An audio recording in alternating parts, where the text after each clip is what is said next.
What's up, folks? I'm JC Owens, and this is Rock My World, episode 38, The Grand Chessboard. Now, before we get started, I'm going to give you all a little warning. We got a house full here today, so you might hear some sounds bleeding in from the background. I do apologize for that. But let's get started. Now, I call it the Grand Chessboard for a reason. You know, this is not only the title of Zbigniew Brzezinski's book on how American dominance depends on the dominance of the Eurasian continent. It's also, a game based on an ancient Indo-European game called Chaturanga, which is deeply, deeply tied to the ancient mysteries, which we talk about here all the time. You see, in ancient societies, they didn't think about things like we do today. As I've explained before, Sir Francis Bacon and his associates, as well as their apprentices, descendants, etc., have spent the last few centuries trying to separate the mystical side of the ancient mysteries from the physical side, i.e., what we call science, chemistry, etc. Right? And our games are no different. Most all of our old games come directly from the ancient mystery schools, specifically those of India and Persia. You're talking about everything from polo to games like baseball. Like, all of these things were played in the ancient world in some form as training for war, right? Like things like baseball and football and golf. These things train you for the physical side of war, right? Like, you think about polo, you're riding the back of a horse with a mallet and riding by and smacking a ball, right? Well, that's, a direct analog for riding around on horseback with a mace and cracking somebody on the back of the head as they're running away, right? It's the same kind of idea. And this stuff is designed for the different classes to be trained. It's just like in medieval England. Every Sunday they were mandated to train a certain amount of hours with the longbow. These things were built into society for a reason. There were specific state-sanctioned games that people were meant to play. And for the elites, that game was Chaturanga, what would later become chess, right?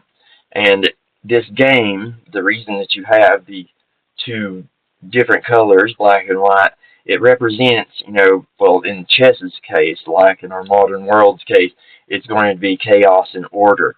But in Chaturanga's case, they had it specifically, they looked at it specifically through a framework where the two sides or colors of the board represent cosmic order, duty, or dharma, and the consequences of action, or karma, right? Like, it was, all tied together in this one little game. Now the name Chaturanga means having four limbs. These four limbs represent the classic, the classic branches of the military from the ancient standpoint, which is going to be infantry, cavalry, elephants, and chariots. This mirrors the ancient battlefield.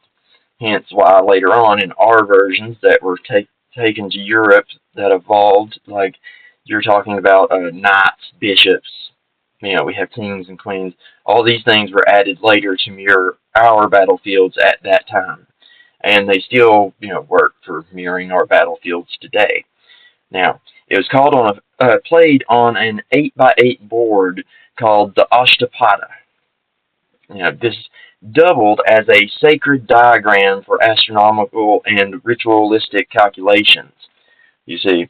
And the pieces were positioned based on sacred tactical arrays called vuhas, that you can find in sacred texts like the Mahabharata or the Arthashastra, I think is how you say it. Which merges this martial doctrine with an idea of cosmic balance, right? Every move on the board represented an action, a karma, that carried immediate, unavoidable systemic consequences for the whole state or nation in the symbolic sense, right? This is designed to teach royalty and the nobility, about the illusion of absolute power, or Maya in their terminology, um, and the necessity of a detached, clear-minded vigilance, as they say.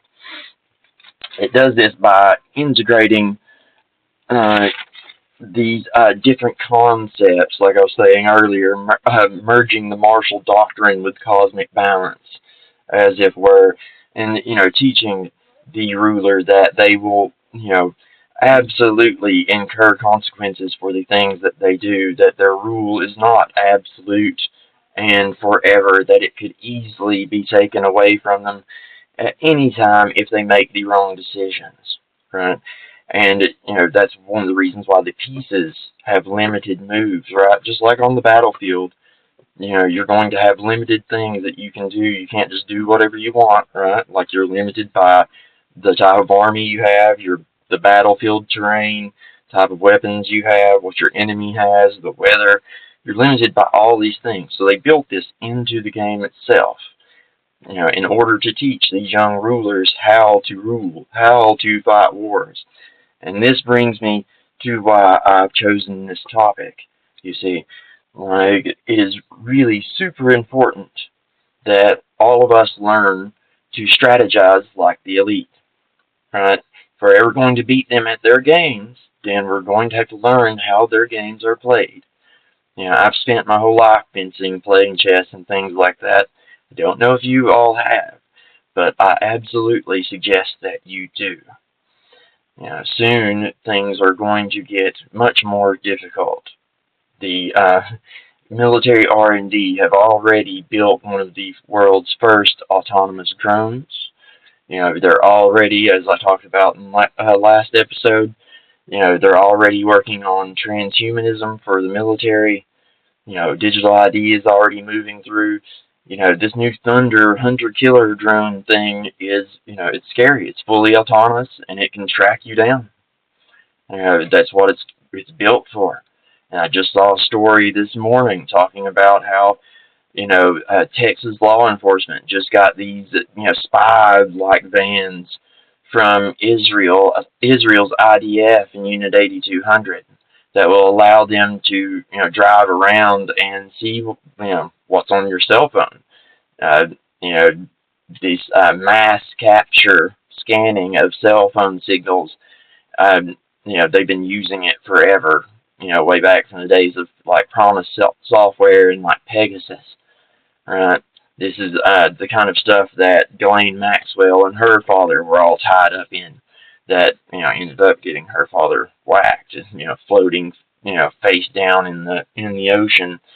And this is stuff that is super important. Like I was saying, the games that the elite play are played for a purpose. Is to teach them to out-strategize you and me. Is to teach them to be able to control the populace and make sure that the great work goes down without a hitch. So if you can, find yourself a chess rule book, study these things, build your knowledge, build your skills, and then hopefully one day we will be able to defeat these people. It may not be in my lifetime, but as long as I can contribute something to that effort, then I am satisfied. But we'll leave it there for this weekend, folks. As always, much love and peace out.